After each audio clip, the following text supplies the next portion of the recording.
Galera, a gente falou no começo lá sobre suporte básico de vida e suporte avançado. A diferença dos dois. Suporte básico de vida é procedimentos básicos para manter uma pessoa viva.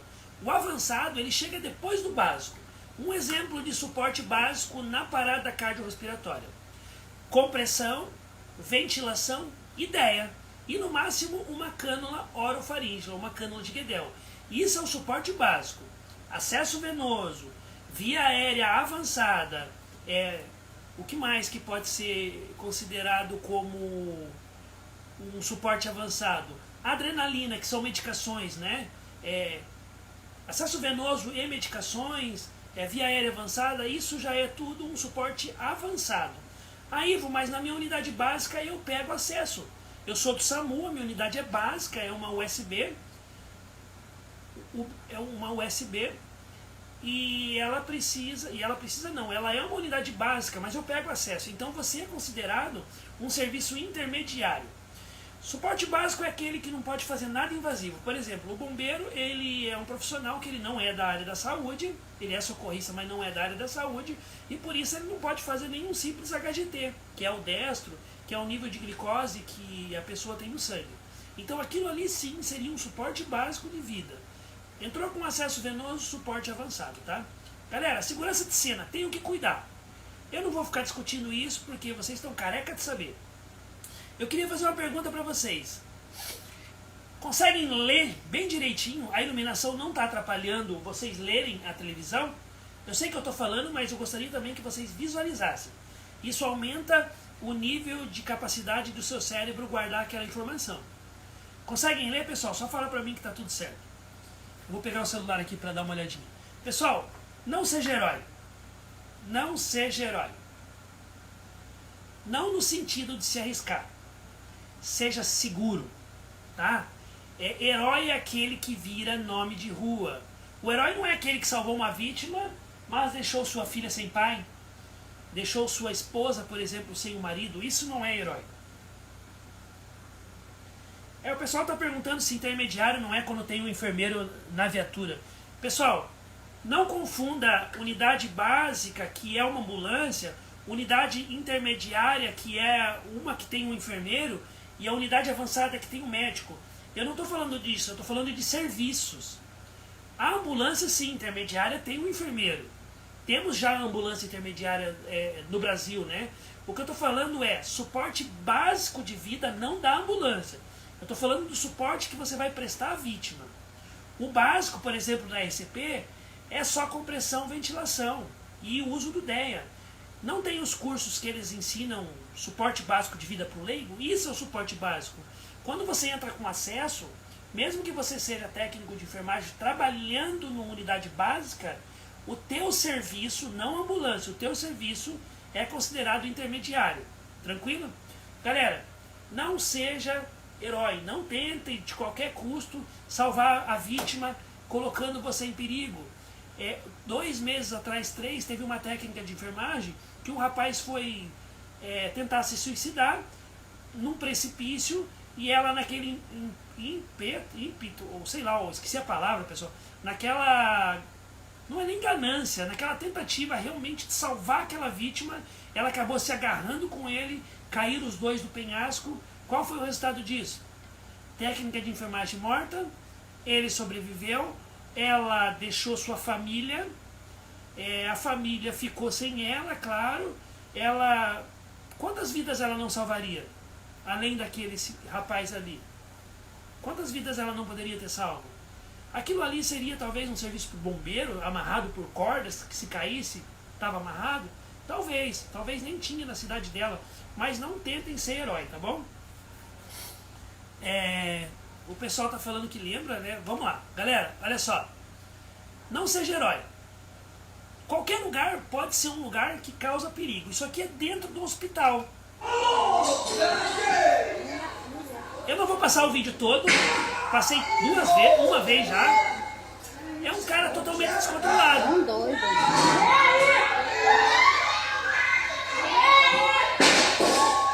Galera, como é que faz? Você como profissional de saúde, como que faz? Se você agarra um cara desse, bate num cara desse,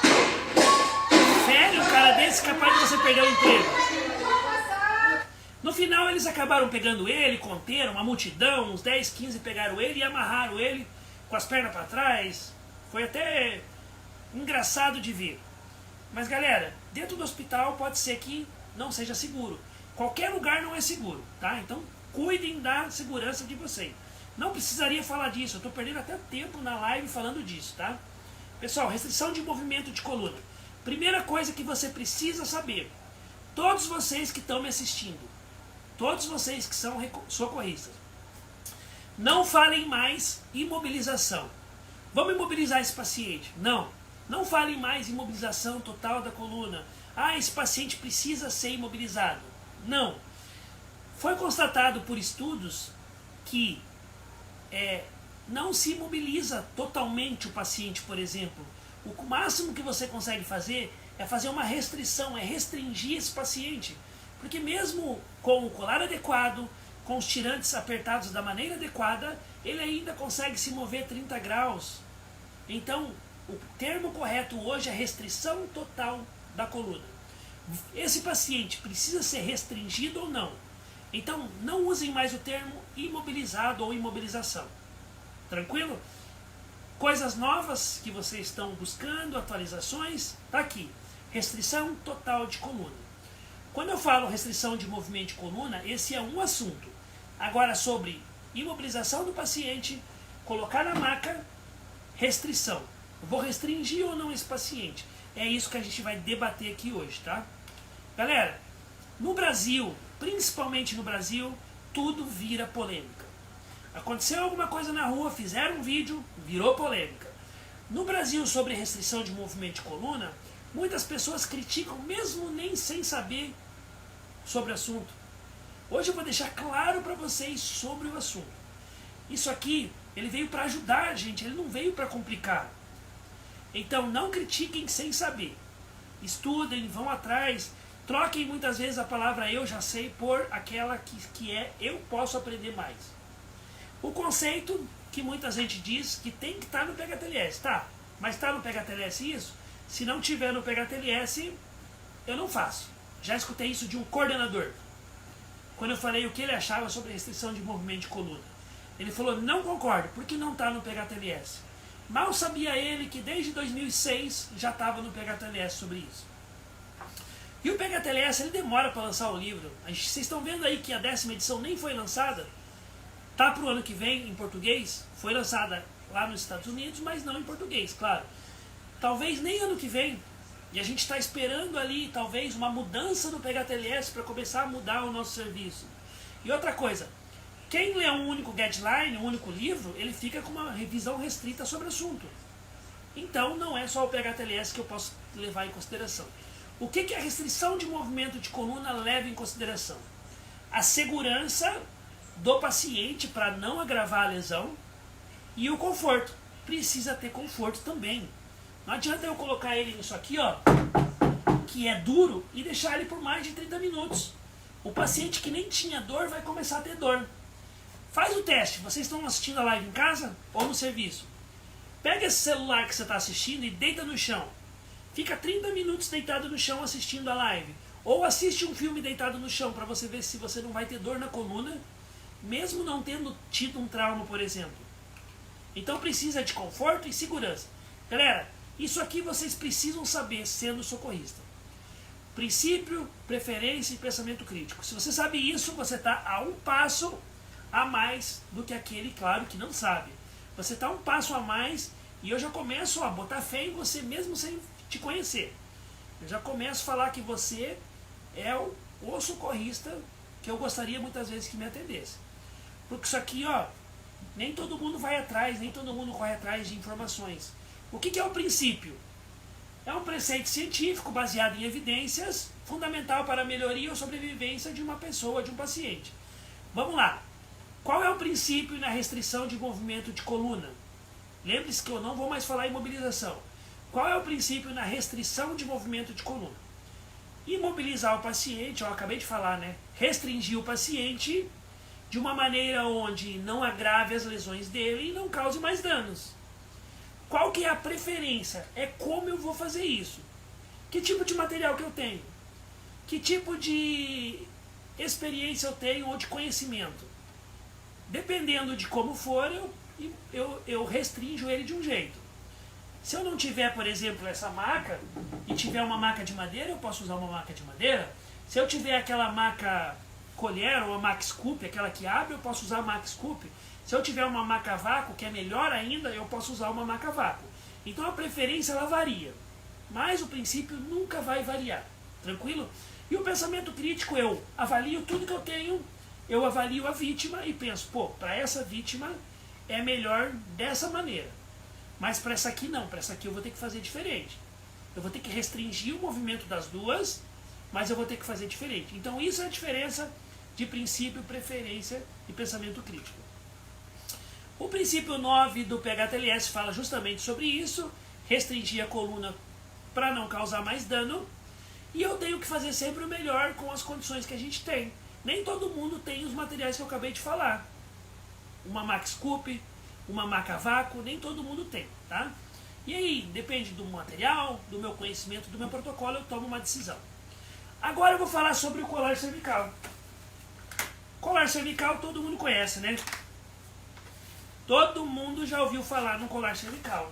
E mesmo assim tem gente que coloca errado, tem gente que não sabe usar, tem gente que não sabe medir. Galera, por muitos anos, isso aqui foi visto como um item obrigatório. Tem trauma, coloca colar. Caiu de bicicleta, coloca colar. Caiu de moto, coloca colar. Bateu o dedinho do pé, coloca colar. Tá bêbado e caiu lá na areia da praia, que é fofinha, coloca colar. Isso foi entendido muito tempo atrás como padrão ouro. Ai de você se você chegar sem colar cervical num paciente de trauma no hospital. O que acontece? Responde aí pra mim. O médico não vai achar que você não sabe nada, e na verdade muitas vezes quem não sabe nada é ele? Sim, ela entrou na prática por uma questão de lógica. E outra, não tem estudos sobre isso, tem estudos observacionais. O que é um estudo observacionais? Colocando o colar cervical, você, olhando uma vítima com colar cervical, não consigo ver se ficou reto, parece bom, parece que está funcionando, não é assim? Então é isso. E como eu disse embaixo ali, ó, é má conduta aos olhos do médico a vítima chegar sem colar. As principais literaturas indicam em algumas situações. Olha só, pessoal, o colar foi feito para mim não fazer esse movimento aqui, ó. E mesmo assim eu consigo fazer, não é? Se eu quiser eu faço. Então, galera, deixa eu tirar que tá me apertando. As principais literaturas indicam em algumas situações. Opa, peraí, então não é para todo mundo. Isso mesmo, não é para todo mundo. Para que serve? Uso em todo paciente de trauma, ele serve para evitar uma piora da lesão raquimedular e manter alinhada a região cervical. É para isso que serve o colar. Claro que tem que ser no tamanho adequado, certo? Não é um colar para todo mundo. Cada pessoa muitas vezes tem um tamanho diferente. Olha só, colocaram um colar errado. Eu uso em todo paciente de trauma? Não, pessoal, eu não uso em todo paciente de trauma. Tem paciente que eu não vou usar. Isso aqui é um estudo que saiu sobre o colar cervical. Eu posso mandar as referências para vocês, tá? Eu vou falar sobre isso. Bom, isso aqui é uma discussão eterna. Eu estou em 2 na ambulância. Quando eu estou em 3 na ambulância, muitas vezes as coisas acontecem simultaneamente. Aí eu posso pegar o colar cervical e já combinar com o pessoal da ambulância ali que está comigo. Olha só. Pessoal, eu sou o condutor. Eu vou chegar, estacionar a ambulância, eu vou cuidar do trânsito e vocês descem. Vocês estão em 2 aí. Um vai lá, você segura a cervical e você vai avaliando a vítima. Não é assim que eles fazem? Só que muitas vezes, pessoal, o pessoal já desce com o colar na mão. Então ele mal segura a cabeça da vítima e já coloca o colar. E esquece que muitas vezes tem coisas mais importantes que eu preciso me preocupar primeiro do que colocar um colar ali no começo. Então essa é a briga. XABCDE vocês já conhecem, né? Que é o nosso mnemônico para o trauma. XAC de cervical, de colar, BCDE, vocês já devem ter ouvido falar também em algumas literaturas. Então isso aqui, ó, ele não precisa entrar já de cara. Por quê? Quem está na cervical ali, ele vai ficar até quando? Até terminar o atendimento praticamente. até o paciente estar restringindo na maca. Não terminar o atendimento, porque o atendimento muitas vezes termina no hospital. Mas ele vai ficar ali até colocar o colar, até colocar os head block, que é aqueles blocos laterais. Ele vai ficar ali até colocar o tirante de testa, o tirante de vento, os tirantes. Então não precisa colocar já de cara. Eu posso primeiro avaliar o que mais mata para depois pensar em colar, tá? Então não tem essa obrigação de colocar o colar já de cara. É o que mais a gente vê e isso causa uma briga. Não, tem que colocar colar, coloca já esse colar. Não, calma. Avalia primeiro o padrão respiratório, avalia ali uma via aérea, vê se não tem umas hemorragias, porque grande hemorragia você já viu lá no X, né? Então é isso, galerinha. Não precisa entrar exatamente no começo, tá? Agora, eu tô com uma vítima agitada. Pode ser uso de drogas, pode ser um TCE e ela tá com Glasgow 14, por exemplo, que ela tá confusa. Eu tô com uma vítima agitada. Coloco o colar nessa vítima ou não? Pessoal, se eu colocar o colar numa vítima e essa vítima começar, tá difícil, sozinha é difícil, né? E essa vítima começar a tentar arrancar o colar, tira o colar, não tenta amarrar a vítima, porque ela vai piorar a situação dela. O que muitas vezes é feito? Segura o braço da vítima, cara, ela vai torcer o pescoço para lá e para cá e aí vai piorar. Então o colar muitas vezes ele vai causar uma agonia em determinadas vítimas. Então é melhor deixar ela sem colar do que você deixar ela com colar. Mais um estudo que verificou o uso do colar cervical, o uso de rotina, de todo dia, toda vítima tem que colocar o colar cervical, e nesse mesmo estudo diz que as evidências atuais provam que muitas vezes ele não traz benefício nenhum, como ele agrava lesões intracranianas. Bom, qual que é os malefícios do colar? Não funcionar quando você colocar ele errado ou tamanho inadequado. Ele causa úlcera por pressão. Tem pacientes que ele tem a pele tão sensível e a circulação tão ruim que com 5 minutos muitas vezes ele desenvolve mais tarde uma úlcera de pressão, uma lesão por pressão, que agora está sendo chamada, né? Dor, ansiedade, desconforto, com certeza, fica ali meia hora com o colar para você ver. Broncoaspirações, porque muitas vezes você não consegue abrir a boca, né? Maior risco de lesões orotraqueais, inefetividade quando eu uso só o colar. Então se eu usar só o colar não adianta para nada. Eu vou transportar essa vítima só com colar. Não funciona. Ou ele comprime também as veias jugulares, que eu vou falar mais para frente, tá? Bom, até o momento não tem grandes estudos sobre isso. Como eu falei, só tem consensos. E esse consenso diz que ele tem que ser aplicado com a menor movimentação possível. Então eles recomendam, mas não em todos os casos. Mas saibam que não tem grandes estudos. Mas é recomendado. Então coloquem colar cervical, mas não em toda a vítima. Os colares eles são colocados de forma inadequada, tamanho inadequado. Vocês veem por aí. Não estou falando que é vocês que fazem isso. Um estudo realizado por Kreinest viu que 11% dos médicos aplicaram o colar corretamente. A maioria não soube colocar o tamanho correto, não foi nem a forma, tá? Porque a forma, gente, não é difícil de ver um M de pé ali, né? A não ser quando o colar está muito velho, que nem isso tem mais.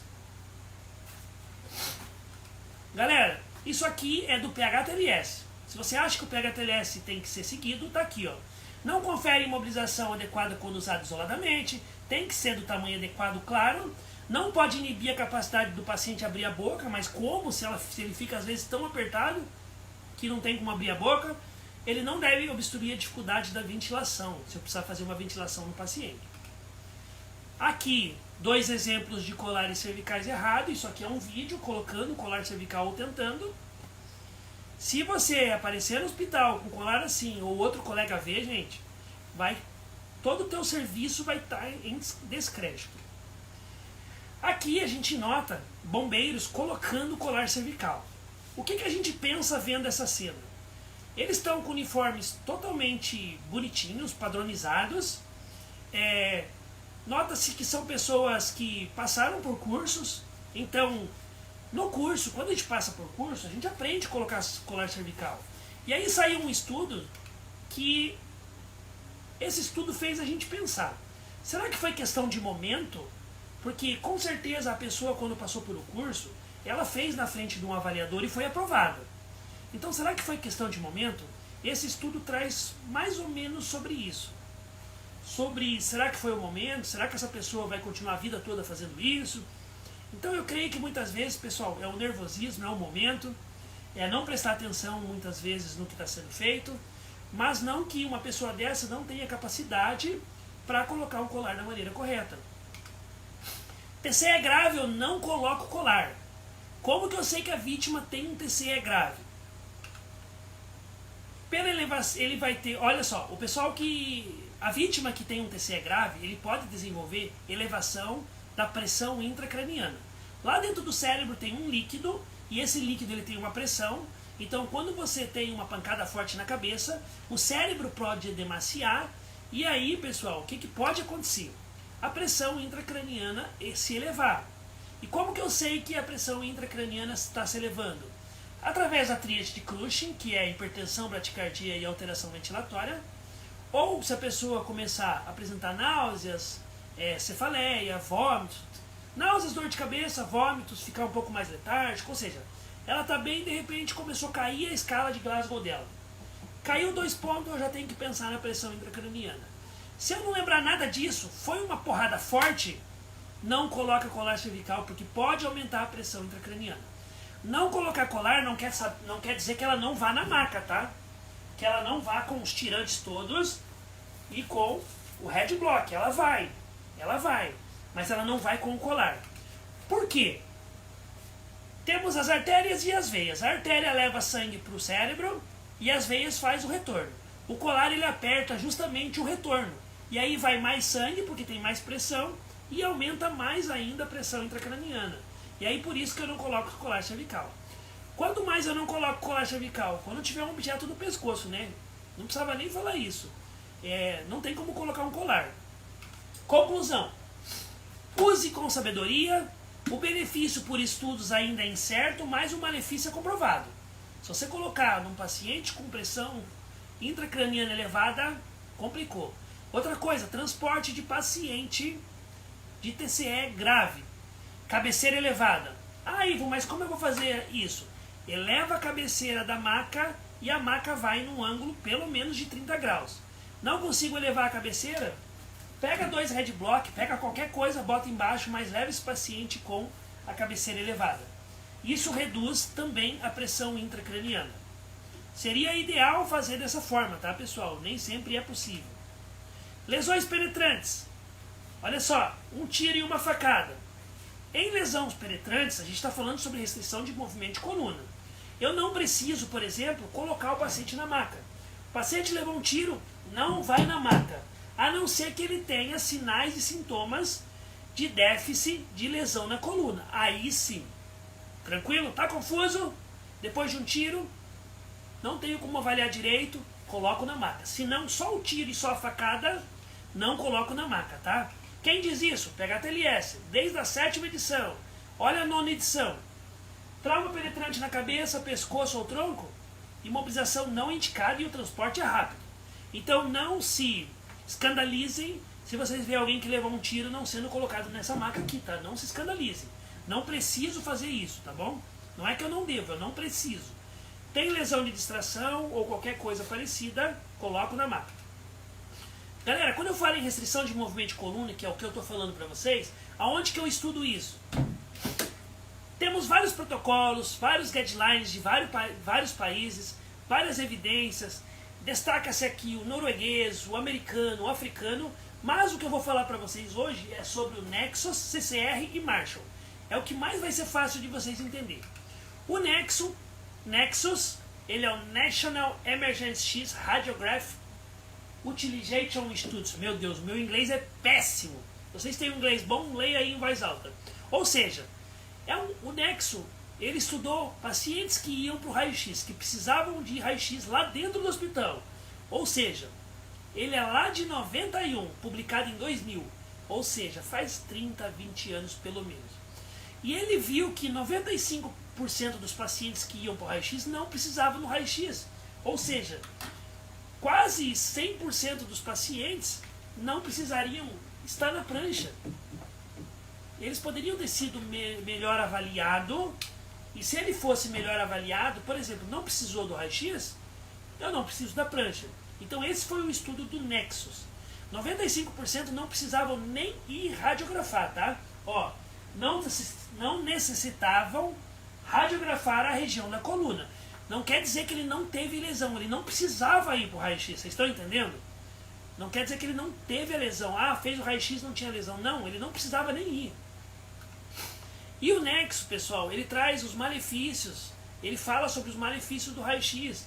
Ele expõe o paciente à agressão, radiação, ele custa muito caro, e o paciente que estava instável, quando eles iam para o raio-x há 30 anos atrás, eles morriam no caminho. O raio-x não era ali na porta, às vezes tinha que subir setor. Isso há 30 anos atrás. Claro que hoje a gente tem raio-x no leito, né? Então já é totalmente diferente. Mas lembrando que 95% nem precisavam. E aí ele traz aqui um pouquinho do mnemônico que eu posso disponibilizar depois para vocês, tá? Vamos lá. O que o Nexus avaliou? 5 critérios. Tem dor na região cervical? Então eu preciso fazer raio-x desse paciente. Tem dor na região cervical? Eu preciso colocar na maca. Está intoxicado, que ele não pode me responder normalmente, por exemplo, uma pessoa etilizada, drogada, ou eu não consigo entender o idioma, para ele me dizer se tem dor ou não tem, coloca na maca. Tem alteração do nível de consciência, ele está bem, de repente começou a ficar ruim, confuso, bota na maca. Tem lesão de distração, que é acima da clavícula, qualquer lesão, coloca na maca.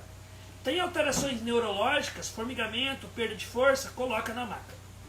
O resto dos pacientes avalia, não tem dor nenhum, está tranquilo, foi uma cinemática leve, não precisa da maca. Isso segundo o Nexus, tá? Ele avaliou assim 5 critérios. O CCR, que é lá dos anos 2000, há 23 anos atrás, que é o Canadian Cervical Spine Hall, é um protocolo canadense de 2001, lá dos anos 2000. Ele avalia 7 coisas. Dor na região cervical, intoxicado ou não, alteração do nível de consciência, lesão de distração, a mesma coisa do outro, alterações neurológicas, só que ele colocou 2 coisas a mais. Idade igual ou a mais de 65 anos, eu coloco na maca. O idoso geralmente tem o osso mais fraco, então todo idoso vai para a maca, no trauma, tá? Mecanismo de trauma, ele avaliou também a velocidade, uma velocidade muito alta. Um paciente que foi ejetado, um capotamento, ou se você chegar na cena e tiver outra pessoa morta dentro do veículo, eu coloco todo mundo na maca. Então, pessoal, esse é o critério do CCR. Mas o Nexus, ele avaliou 5 critérios, o CCR 7, o PHTLS ele segue o Nexus, tá? Para o Brasil, qual seria melhor? Esse aqui, ó, que é o Marshall, que é um protocolo alemão, é criado na junção dos dois, e os médicos costumam falar, ó, Marshall presente ou não. O que é o Marshall? Tem dor na linha da coluna? Imobiliza. Agora é restringe. Tem dor na linha da coluna? Restringe. Idade maior de 65 anos? Restringe. Redução da sensibilidade, aquele déficit neurológico? Restringe também. O S da palavra Marshall é supra. Lesões de face, restringe também.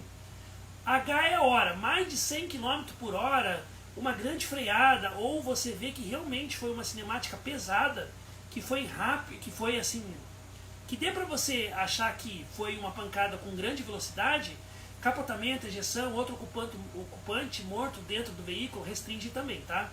Queda mais de 2 metros, restringe. É queda de moto e de bicicleta, restringe. Ou seja, galera, quase todo motoqueiro que você for atender, ou todo motoqueiro segundo Marshall, eu coloco na prancha. Então, esse negócio de restrição de movimento de coluna, ele veio para facilitar. É para aquele cara que você viu cair muitas vezes, ou que estava jogando bola, bateu a canela, é um paciente de trauma, eu não preciso pegar esse paciente e colocar ele aqui. Entendeu? É uma fratura muitas vezes isolada. Eu posso levar ele naquela maca acolchoada da ambulância. Então isso veio para ajudar a gente, não veio para complicar ou para dificultar. Galera, vocês já viram um médico atender dentro do hospital uma pessoa que está com colar cervical? Como que ele faz? Ele faz isso aqui, ó. A pessoa está com colar, ele vai falar para o paciente o seguinte, ó, olha para cima, não mexe o rosto, não vira para o lado até eu mandar. Tira o colar, entrega muitas vezes para o socorrista ou joga em cima de alguma coisa, joga no chão, não coloca com cuidado, o médico nunca faz isso.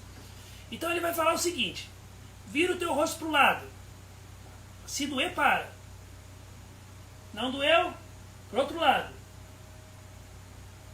não, encosta o seu queixo no peito, doeu, não, se não doeu ele avaliou a rotação, fechou? Avalia a sensibilidade dos membros. Está preservado? Tira colar. É assim que o médico avalia. E geralmente tira colar já manda tirar da prancha. É isso que eles fazem. E claro, se tiver qualquer dor, vai pro raio-x. Principalmente se o socorrista chegar falando, ó, foi uma cinemática grave, doutor. Vai pro raio-x direto. Rio de Janeiro eles usam esse protocolo Marshall, eles têm um POP para isso. São Paulo, o SAMU também tem POP. Eles também têm um protocolo, só que eles usam outros critérios, tá? Então tem várias cidades do SAMU, São Paulo, que usam já isso aqui. Eles já podem usar o conhecimento deles para colocar na maca ou não. Galera, o Nexo é de 91, CCR 2001, olha só. Pega o ATLS 10ª edição de 2018, tudo isso traz referência quando a gente fala em restrição de movimento de coluna. É assim que vinha na 7ª edição, é assim que vem na 8ª edição e é assim que vem na 9ª edição. Sobre imobilizar ou não imobilizar. Ó, trauma fechado, com mecanismo de lesão preocupante, alteração no nível de consciência, tem, imobiliza. Não tem, eu vou ver a sensibilidade dos membros. Não tem, eu vou ver evidência se tem álcool, lesão de distração, incapacidade. Não tem, não indicada imobilização. Isso é pegar TLS local. E muitas vezes tem o protocolo local também, que eu já peguei em lugar que eu trabalhei, que tinha sobre o protocolo local, tá? Vamos lá. Sobre a restrição de movimento de coluna. Criança, restringe todas. Ah, mas eu não tenho olhar de raio-x, eu vou restringir todo mundo. Gente, tá errado. Você vai mais errar do que acertar. Tá? Eu sei que você não tem olhar de raio-x, mas você pode muito bem avaliar a vítima de uma forma correta. Restrição de movimento de coluna serve para vítima que está estável, tá? Vítima estável. Quantas vítimas você pegou que você sabia que nem ia na maca, mas colocou porque se chegasse lá sem colar, sem maca, o médico ia brigar? É tipo para essa vítima. Na grave não mudou nada. Então eu tenho que ter segurança, eu tenho que ter protocolo local e muitas vezes uma regulação médica, tá? Em pacientes graves eu não perco tempo. Por exemplo, Jair Bolsonaro que levou uma facada. Perfuração por arma... Não, aqui tá de fogo não, mas foi perfuração por arma branca. Tá errado o slide. Nossa, não sei nem o que eu tô apontando aqui, né, galera? Perfuração por arma branca, tá? Ou ferimento por arma branca. Vocês viram que não perderam tempo protocolando ele? Vocês não viram ele numa maca, né? Vocês viram que pegaram ele e levaram ele rapidamente. Então, pessoal, nesse tipo de paciente, eu levo ele para o hospital o mais rápido possível, perfuração por arma de fogo. Mas não de qualquer jeito. Não façam igual esse vídeo aqui, ó.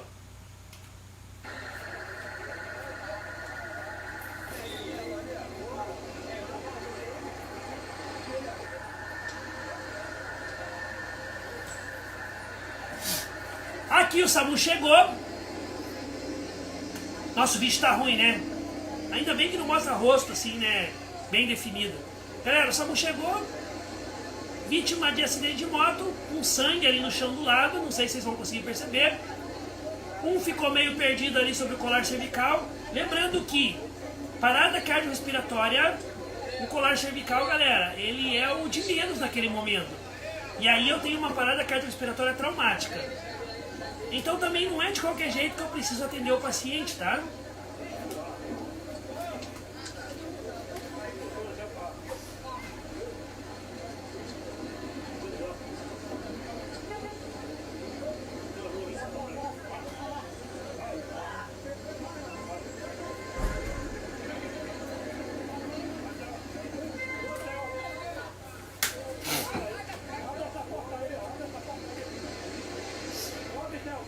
Galera, em muitas cidades é parecido, tá? É tipo o mais rápido possível levar para o hospital, tirar no meio da rua. Quem não entende nada vai achar que, pô, olha o SAMU, chegou rápido, pegou rápido e levou rápido para o hospital. Essa vítima aí, ó, óbito, a gente já sabe, né? Não precisa nem falar, né? E eu também nunca vi uma composição com 4 integrantes, galera. Isso aí deve ser tão antigo que eu não vi composição com 4 integrantes. Então não tratem o paciente de qualquer jeito. Quando a gente resolve restringir todo mundo, colocar todo mundo na maca, a gente está causando uma coisa chamada também iatrogenia, que é trazer malefícios para o paciente. Porque a maca nem sempre é bom. Tá bom, pessoal? O Nexus e o CCR foi feito para o intra-hospitalar. O Marshall é mais fácil de colocar em prática. Como eu falei, cada letra daquilo ali é uma coisa que eu preciso fazer. Gestante eu transporto lateralizado. Isso vocês já sabem, né? Depende de quantas semanas ela tá. 20 semanas para cima, decúbito lateral esquerdo. É uma vítima de trauma? Acolchoado aqui, porque eu preciso também lateralizar o útero dessa vítima, tá bom? Por causa da compressão da veia cava. Quem que pode decidir? Quem que pode dizer, coloco na maca ou não coloco? Socorrista, que tem uma carga horária de pelo menos 200 horas, você pode decidir. O técnico de enfermagem pode decidir. O enfermeiro pode decidir, o médico pode decidir, desde que tenha um protocolo local dizendo que você pode. Mas isso aqui prova que você é capacitado para isso. E claro que, se você tiver conhecimento, muitas vezes você debate com o médico que não precisa colocar na maca. Gente, esse vídeo aqui também é antigo. Vocês lembram do Levanta-te e Anda? Esse vídeo é daquele tempo que tinha que colocar essa vítima na maca. Mas ela já veio do futuro e voltou. E olha o vídeo primeiro.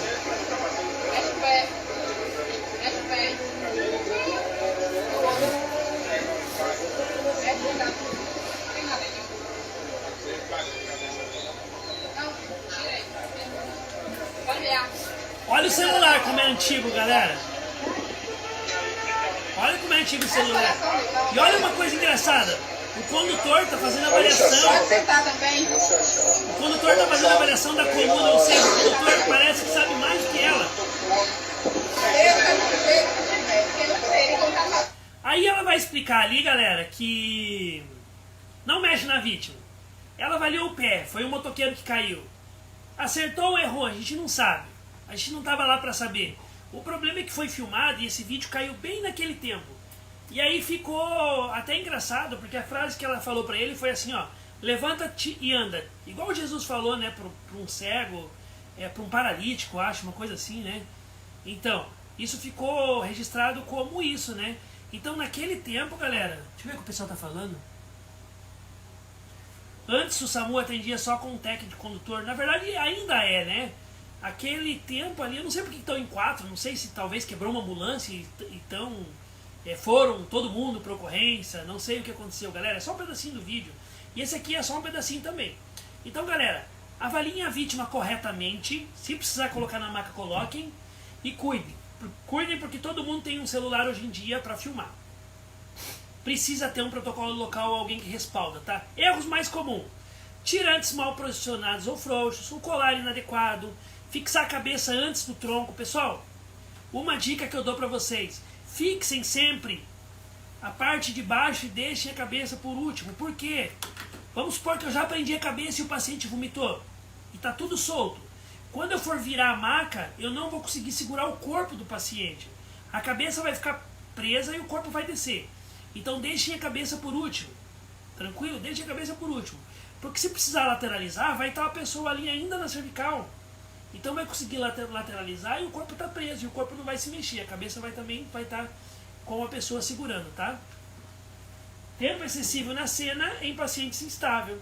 E submeter o paciente que não precisa de restrição de movimento de coluna. Esses são os erros mais comuns, tá? Condutor de veículo de emergência, agora é para você. O transporte de vítima de trauma, eu sei que às vezes é grave, tem que chegar rápido no hospital, mas tem que ser o mais tranquilo possível. Nada de pular lombada. Esse vídeo aqui vai mostrar, claro que foi uma brincadeira, mas olha o que acontece quando se pula uma lombada.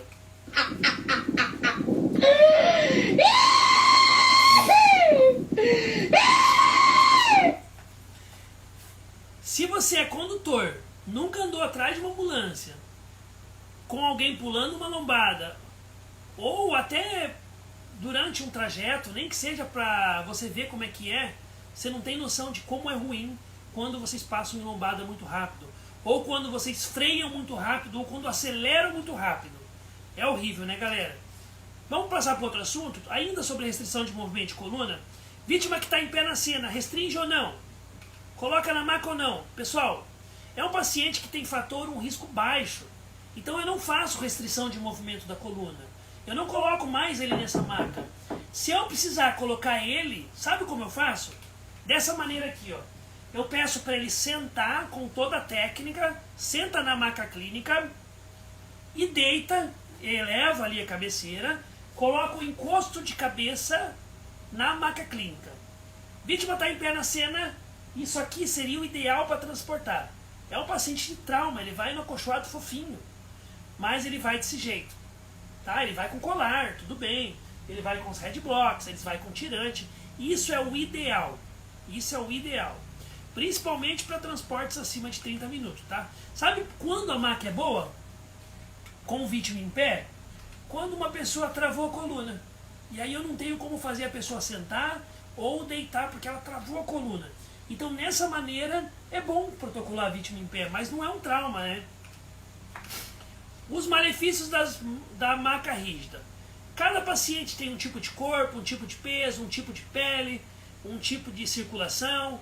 Então, o PHTLS traz também que tempo superior a 30 minutos eu não coloco o paciente na maca. Eu coloco o paciente como? Dessa maneira.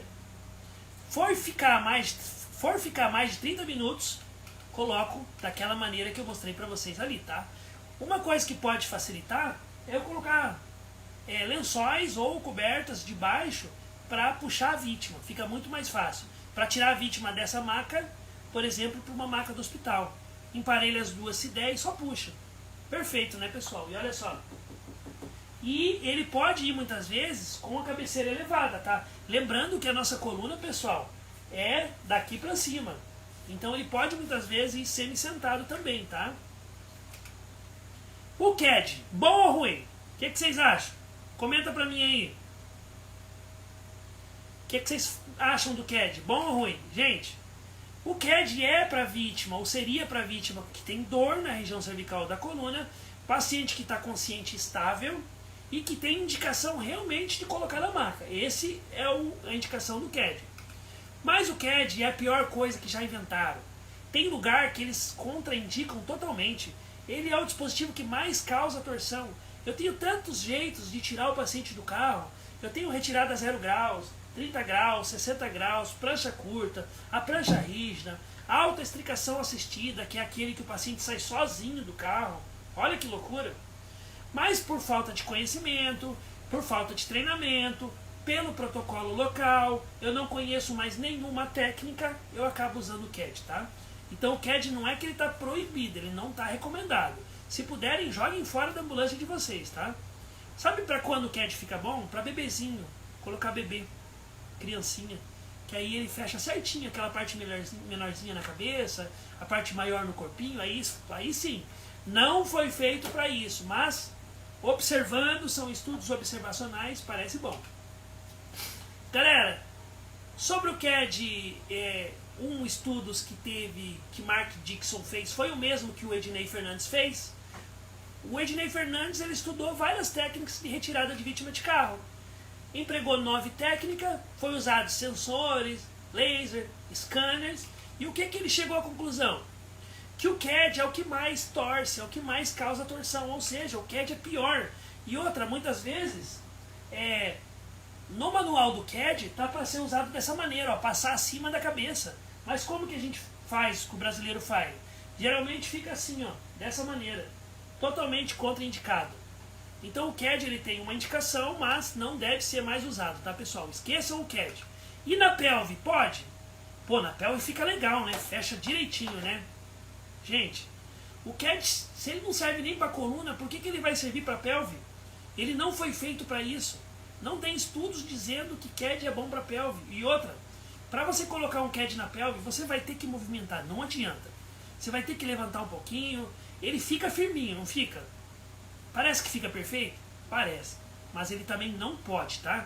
Galera, posso usar lençol, posso usar manta aluminizada, eu posso usar até uma atadura, um cinto, até um cinto desse, para apertar bem a pelve. Depende dos meios de fortuna que eu tenho, mas o CAD ele não é indicado, tá?